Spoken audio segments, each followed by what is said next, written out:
celle dans laquelle nous sommes rentrés aujourd'hui, parce que c'est un processus historique aussi, un processus historique qui tire ses racines longues dans des processus assez complexes de transformation de l'économie mondiale, c'est que nous sommes devant, et depuis des années maintenant, depuis quelques dizaines d'années, mais ça s'affirme de plus en plus aujourd'hui, la réémergence non seulement de l'Asie orientale dans son ensemble, mais tout particulièrement de la Chine, deuxième pays le plus peuplé au monde après l'Inde aujourd'hui, mais pays qui a su et qui a pu, sous un gouvernement autoritaire qui aujourd'hui devient plus autoritaire d'ailleurs, à construire une forme de capitalisme d'État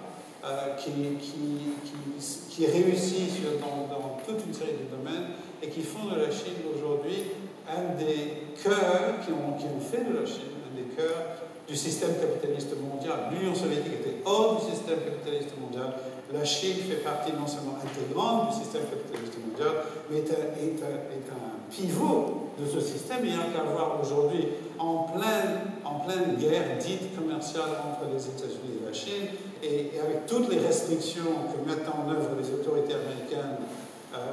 aujourd'hui vis-à-vis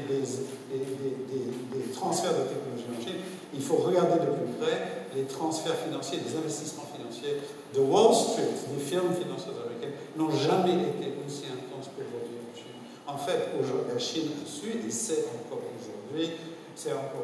mobiliser les sources de puissance financière et économique venant du système capitaliste mondial et mondialisé pour construire sa puissance nationale. Et là, c'est une des caractéristiques du développement capitaliste historique dans son ensemble, c'est dire que la création d'un espace global capitaliste crée des asymétries dans lesquelles certains États sont submergés